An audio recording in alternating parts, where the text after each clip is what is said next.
setiap orang tua, setiap guru, setiap kiai, setiap nyai, setiap ustadz itu mereka punya tanggung jawab moral menjadi teladan bagi anak-anaknya, bagi murid-muridnya. Assalamualaikum warahmatullahi wabarakatuh. Bismillah, alhamdulillah, wassalatu wassalamu ala rasulillah Muhammad ibn Abdillah wa ala alihi wa ashabihi wa mawalah. Wala hawla wala quwata illa billah, amma ba'd. Segenap pemirsa di mana saja berada, alhamdulillah pada kesempatan ini kita bertemu lagi dalam kajian online yang semoga apa yang saya sampaikan nanti ada guna dan manfaatnya. Mari kita awali kajian kita pada kesempatan ini dengan membaca Al-Fatihah bersama-sama. Ila hudratin Nabi Mustafa Muhammadin sallallahu alaihi wasallam wa ala alihi wa azwajihi wa auladihi wa dhurriyyatihi wa ahli baitihi wa muhibbihi muhibbati wa asyaihi wa ansarihi ila yaumil qiyamah. Summa al-hadu jami' ikhwanin al-anbiya wal mursalin al-awliya wa syuhada wa salin wa sahaban qurbat tabi'in ila yaumil qiyamah. والحضر جميع القبور من المؤمنين والمؤمنات والمسلمين والمسلمات من مشارق الأرض إلى مغربها برها وبارها من يمينها إلى شمالها من لدن آدم إلى يوم القيامة خصوصا حضر جميع آبائنا وأمهاتنا وأجدادنا وجداتنا ومشايخنا شيوخ مشايخنا إلى المنتهى خصوصا مصنف هذا الكتاب يا الله سبحانه Haji Hasyim Asy'ari wa jami' usulihi wa furu'ihi wa jami' masyayikh wa a'dha'ihi syai'un lillahi lana wa lahumul Fatihah. A'udzu billahi minasy syaithanir rajim. Bismillahirrahmanirrahim. Alhamdulillahi rabbil alamin arrahmanir rahim maliki yaumiddin. Iyyaka na'budu wa iyyaka nasta'in ihdinas siratal mustaqim siratal ladzina an'amta 'alaihim ghairil maghdubi 'alaihim waladdallin. Rabbighfirli wa liwalidayya wa lil mu'minina amin. Qala al-musannifu rahimakumullah wa nafa'ana Allahu bihi wa bi ulumid dharain amin amin ya rabbal alamin ya mujibas sa'ilin. Subhanaka la ilma lana illa ma 'allamtana innaka antal alimul hakim. Allahumma ya muallim Ibrahim al-hikmata 'allimni bi rahmatika ya arhamar rahimin. Sampai pada halaman ke-10 kita lanjutkan pembahasannya. Bismillahirrahmanirrahim. Wa an Habib bin Syahid cinarita saking Hubeb bin Syahid. Kala ngendika sapa Hubeb bin Syahid libnihi marang anake Hubeb bin Syahid. Oleh ngendika lan wasiat dhateng putranipun Ishaq ngancanono sapa sira al fuqaha ing ahli fikih fuqaha wa ta'allam lan belajar sapa sira wa ta'alam lan belajar sapa sira minhum saking fuqaha adabahum ing adabe fuqaha. Fa inna dzalika mongko teman satuhune mengkono-mengkono suhbatul fuqaha ila akhirih iku ahabbu luwe demenake ilayya maring ingsun ming kasirin katimbang saking belajar perkara kang akeh minal hadisi saking ilmu hadis. Perhatian ulama-ulama salaf, para sahabat, para tabi'in akan adab. Akhlak ini porsinya sangat besar.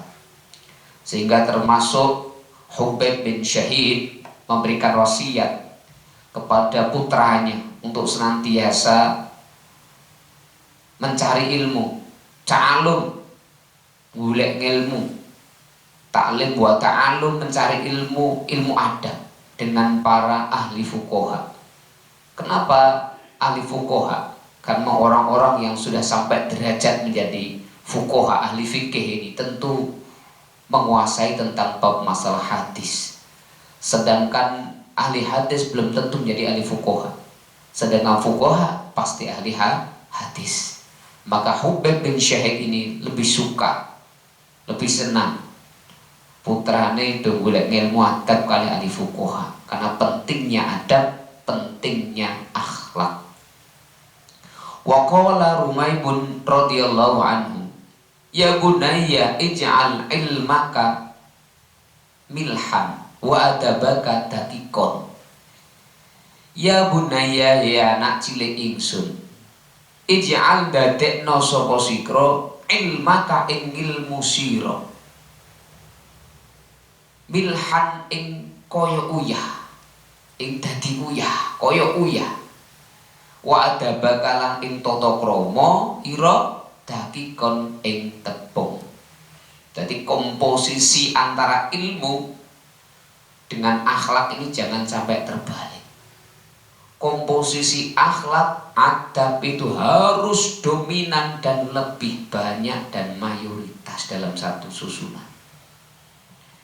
Banyak orang hari ini ilmunya ilmunya banyak, dia cerdas, dia pintar, tapi tidak berakhlak. Ini berbahaya. Orang yang ilmunya banyak tapi tanpa dibekali dengan akhlak yang cukup, ini berbahaya. Ruwaimin ini radhiyallahu anhu menggambarkan komposisi memasak misalnya 10 kilogram garam, kemudian tepungnya hanya 1 kilo. Apakah bisa dimakan? Tentu tidak bisa. Karena garamnya 10 kilogram, tepungnya hanya 1 kilo atau bahkan hanya 1 on saja, bahkan tidak ada tepungnya. Maka tentu itu tidak bisa dikonsumsi. Ini berbahaya. Uyah tok utawa uyahe ukeh ning campurane ora ono, ini bahaya. Lain halnya kalau tepungnya dibalik. Tepungnya 10 kilo, garamnya 1 on. Ini insya Allah akan menjadi campuran yang ideal. Maka jangan sampai orang memperbanyak ilmu tapi tanpa adanya memperbanyak hasanah tentang adab. Orang-orang salaf dahulu, ulama salaf dahulu selalu mementingkan adab terlebih dahulu. Seperti saya contohkan kemarin, Imam Malik menghabiskan waktu sampai 30 tahun untuk mendalami tentang akhlak ini. Nah, hari ini anak-anak kita banyak sekali yang secara keilmuan mereka pintar, tetapi adabnya tidak ada. Maka ketika mereka menyelesaikan studinya menjadi sarjana misalnya, jangan heran dan jangan sambat pula ketika anak-anak ternyata ilmunya yang sekian banyak ia kumpulkan, sekian lama ia mencari ilmu, ternyata tidak ada manfaatnya. Ilmu tersebut ternyata justru menyakitkan hati orang tua. Orang tuanya semakin sakit, semakin khawatir, semakin gundah. Kenapa? Karena anak-anak tidak dibekali dengan akhlak dan adab, tidak dibekali dengan akhlakul karimah yang cukup. Maka bertambahnya ilmu bukan menenteramkan, bukan bisa memuliakan kepada orang tua, tapi justru bertambahnya ilmu tanpa adab ini semakin membuat orang tua takut, membuat orang tua sakit, dan membuat orang tua semakin gundah. Ini yang terjadi karena komposisinya terbalik. Lain kalau orang dulu itu kita iya ora patek do pinter-pinter. Ning akhlake apik. Kita oleh sekolah ya ora dhuwur-dhuwur. Ning akhlaknya bagus, adabnya bagus.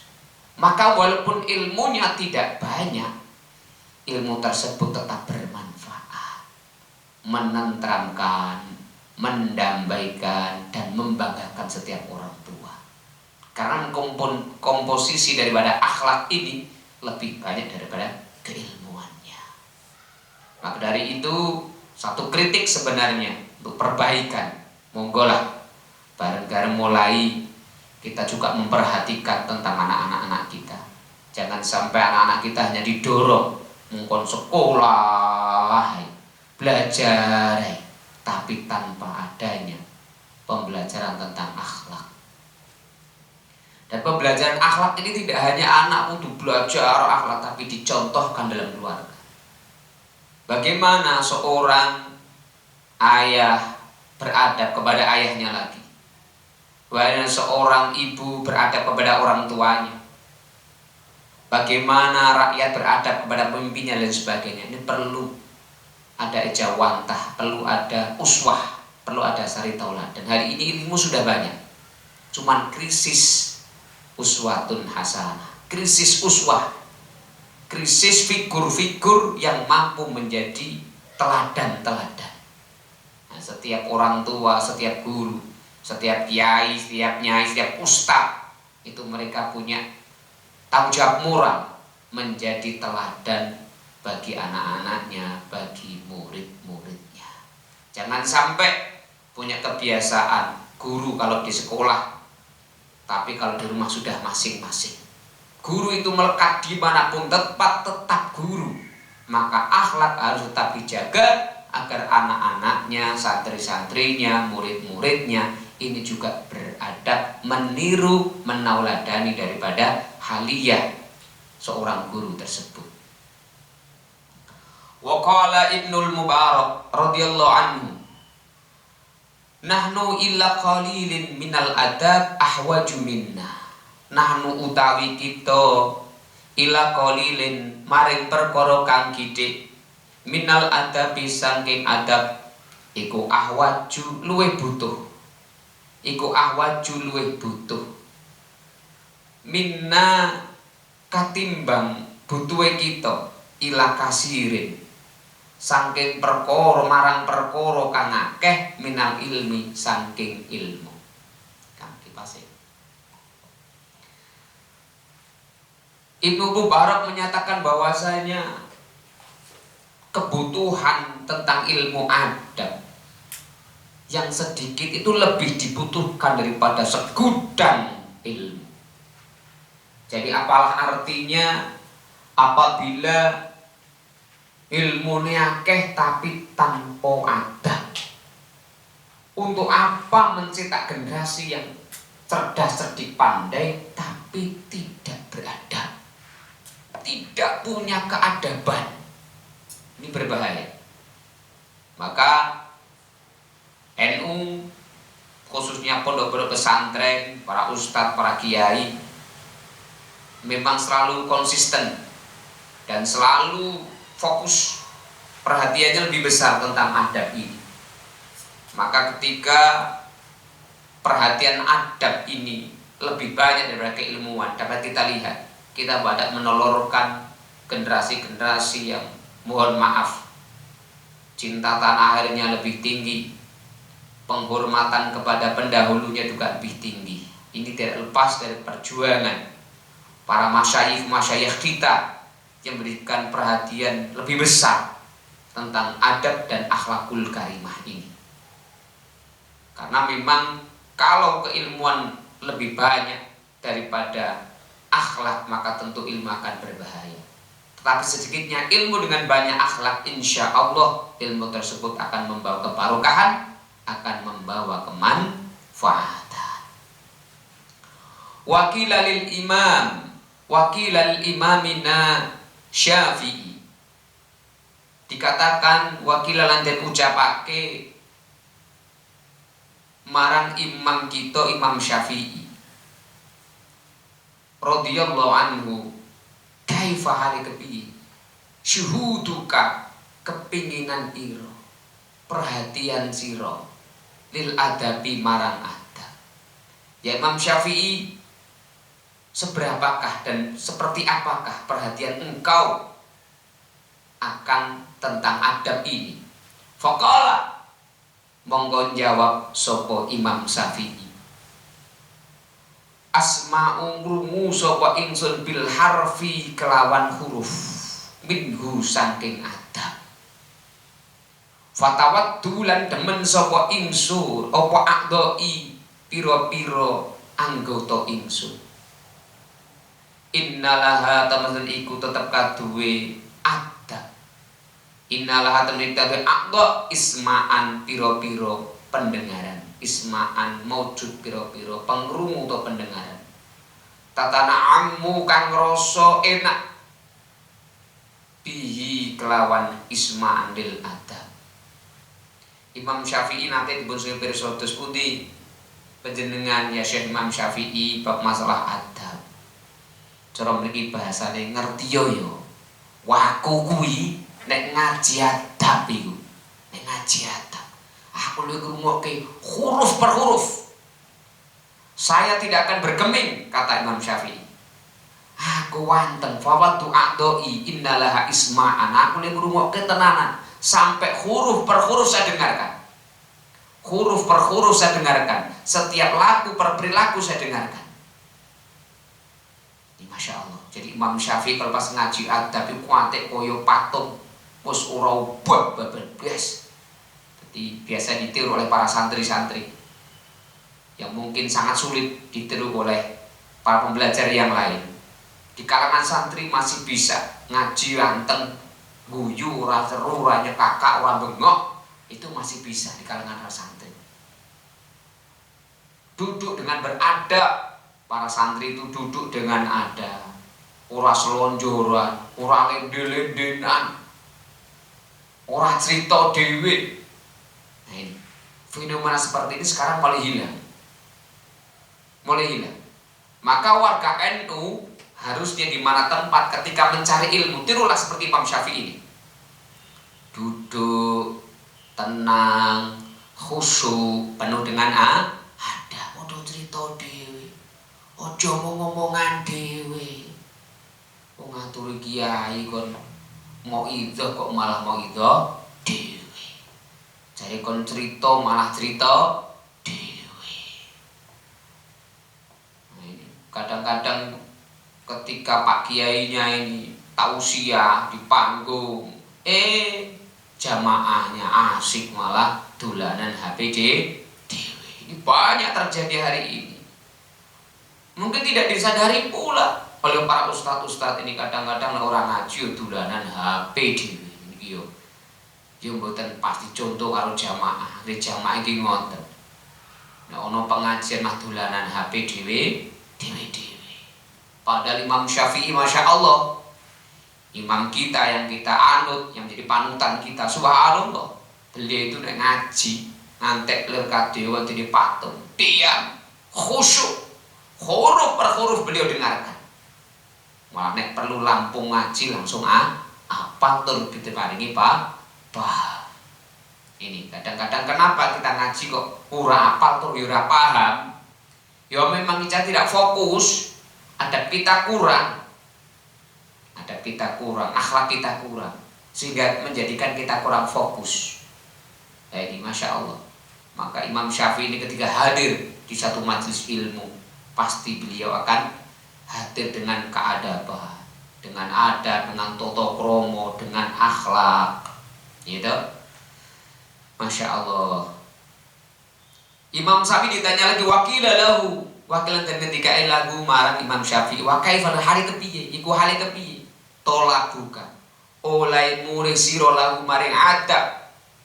Qala jawab sapa Imam Syafi'i, tolabul mar'ati utawi oleh golek ilmu ingsun marang ilmu adab iku lir kadya dene oleh goleki wong wadon al-mudillati kang kelangan waladaha ing anake mar'ah. Walaisa lan ora ana iku laha kete mar'ah apa wairu sakliyane walad. Jika kau bertanya seperti apakah kegusaranku, seperti apakah kerinduanku, seperti apakah semangatku, seperti apakah konsentrasiku dalam mencari ilmu adab, Imam saya menjawab, maka bak seperti seorang perempuan yang kehilangan anaknya. Duh, Masya Allah. Sing lanang-lanang mungkin ora iso ngrasake wong wedok, atine wong wedok kelangan anak. Wong wedok iku tangi turu kapan wis duwe anak. Sing delingi ora bojone. Sing delingi anake. Lunga nang ndi wae kelingane anake. Mila kadang-kadang ajak wong wedok lunga nang ndi wae, gusar kelingan anak, nelpon. Kenapa? Karena inilah perhatian seorang perempuan kepada anaknya. Dilala anaknya hilang, yuk koyo ngopo bahasa. Anaknya hilang, maka konsentrasi seorang perempuan walaisal hawairu, takkan mungkin seorang perempuan yang kehilangan anak ini memikirkan hal yang selain itu. Mesti pikirannya mong anak. Wong lunga wae kelingan anak, tangi turu kelingan anak, lunga nang ndi wae kelingan anak. Ojo maneh kok anake ilang. Inilah gambaran seorang perempuan sing kelangan anak. Iki kaya dene gambaran Imam Syafi'i, fokus, khusyuk, konsentrasi penuh dengan kerinduan akan ilmu adab dan ilmu akhlak. Mulai Imam Syafi'i ini gue pas golek ilmu akhlak, masya Allah. Tidak ada pemikiran yang lain, tidak ada yang dipikirkan Imam Syafi'i kecuali bagaimana menguasai ilmu adab, bagaimana memahami ilmu adab, bagaimana mengamalkan ilmu adab ini. Maka subhanallah, ini termasuk rahasia kenapa Imam Syafi'i ku ngelmune barokah. Ya memang zaman golek ngelmu niki gua ada. Lu zaman saiki kadang-kadang wong mangkat tahlilan, yasinan. Iku nuwun sewu. Lu yasine kaya kertu gaple, duntal-untal. Itu buku Yasin, di dalamnya ada kalimat thayyibah, itu di dalamnya ada ayat Quran. Maka perlu kita jaga adab. Itu bukan buku sembarangan. Itu buku yang di dalam buku ada kalimat-kalimat thayyibah. Ada ayat-ayat Quranul Karim. Mula warga NU, nek tahlilan, nek yasinan, diperhatikan. Yuk datanglah dengan keadaban. Wiki nggo kitab, wiki nggo buku Yasin. Yo aja diuntal-untalke kaya nguntalke gaple, kaya nguntalke rokok, aja. Pakailah adab, ditata yang baik, pakainya dengan adab. Insya Allah menjadikan ilmu kita barokah, bacaan kita juga barokah. Loh tapi nek ora barokah yo, nek ora diadab yo ora barokah. Ini penting. Tentang keadaban ini sangat penting. Wa qala ba'duhum autohidu yujibu al-imana. Wa qala lan dawu sapa ba'duhum sebagian ulama oleh dawu at-tauhidu tawi ilmu tauhid. At-tauhidu tawi tauhid iku yujibu netepake al-imana ing iman. Faman mongkau tawi sapane wong la imana kang ora ana iman iku lau katiman yo la tauhid mongko ora ana tauhid iku maujud lahu katiman. Dengan kita mempelajari ilmu tauhid ini dengan sendirinya itu akan menguatkan keimanan kita. Ane ono wong kok orang ndek iman ya mesti ra tauhid. Maka jangan salahkan orang-orang yang kemudian tidak mau menyembah Allah. Wah, memang orang di iman, membantu orang iman kita bakal tahu tauhid. Maka awal untuk beriman pelajarilah ilmu tauhid. Maka ya maklum saja kalau mereka kemudian kenapa tidak menyembah Allah, karena memang mereka tidak pernah belajar ilmu tauhid. Maka setiap manusia yang belajar ilmu tauhid dari manapun dia berada pasti nanti endingnya akan beriman kepada Allah Subhanahu wa ta'ala. Maka perlu mempelajari ilmu tauhid ini dalam rangka mewujudkan keimanan, memupuk keimanan. Tinggal ilmu tauhid ditambah. Karena ilmu tauhid itu dengan sendirinya akan membimbing, menuntun seseorang menuju iman kepada Allah Subhanahu wa ta'ala. Wal iman utawi iman iku yujibu netepake apa iman asyari'ata ing syariat. Lah ono wong iman, wong kok iman tauhid terus kemudian iman. Ono wong kok iman yujibu syariah, wis otomatis orang tersebut akan taat dengan syariat. Ini orang yang beriman pasti yujibu syariah. Dia akan mewujudkan yang namanya syariat dalam kehidupannya. Mesti taat. Ono wong kok ora taat karo syariat nanda ke imane tipis. Faman la syari'ata lahu la iman. Ono wong kok ora di syariat ya ora bakal iman. Dapat kita ambil kesimpulan ono wong kok ora manut syariat ya ora wong iman. Nek wong iman ya mesti manut karo syariat. Karena iman ini wujudnya adalah perwujudannya adalah implementasi adalah syariat. Maka ketika seseorang kok manut karo syariat berarti menunjukkan bahwa dirinya beriman. Maka kalau seseorang tidak pernah taat, tidak mau taat dengan syariat, ya wong kuwi ora iman. Wala tauhida lahu mongko ora ono tauhid iku maujud. Maka sudah barang tentu nek ana wong kok ora iman, ora syariat ya ora mungkin wong kuwi percaya karo Gusti Allah. Nek percaya Gusti Allah mesti iman, nek iman mesti manut karo syariat.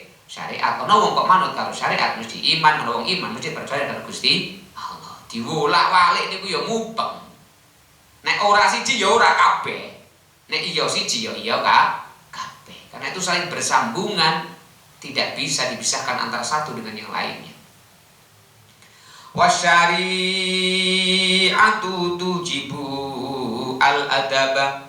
Wasyari'atu utawi syariat iku tujibu majibake opo syariat al-adaba ing adab. Sedangkan ana wong kok manut karo syariat, paham syariat, pasti dia akan menjadi orang yang beradab karo Gusti Allah, beradab karo podo-podo wong syariat itu sini fikih. Berarti mengatur tentang hubungan antara satu dengan yang lainnya. Maka mau tidak mau bahkan menjadi hukum wajib itu bahwa orang yang manut karo syariat mesti beradab. Wa syariatu tujibul adab. Syariat iku ndadekno anane adab. Dapat diambil kesimpulan nek ana wong kok manut karo syariat mesti duwe adab. Faman la adaba lahu la syari'atallah. Faman sapane wong kula adab ora duweni adab, lahu kadhiman yo la syari'ata, mongko ora ono syariat iku maujud lahu kadhiman. Ono wong kok ora duwe adab yo ora bakal manut syariat. Ora bakal manut syariat. Wala iman lan ora duwe iman lahu kadhiman. Wala tauhidalah lan ora duwe tauhid. Subhanallah. Maka penting kita belajar adab.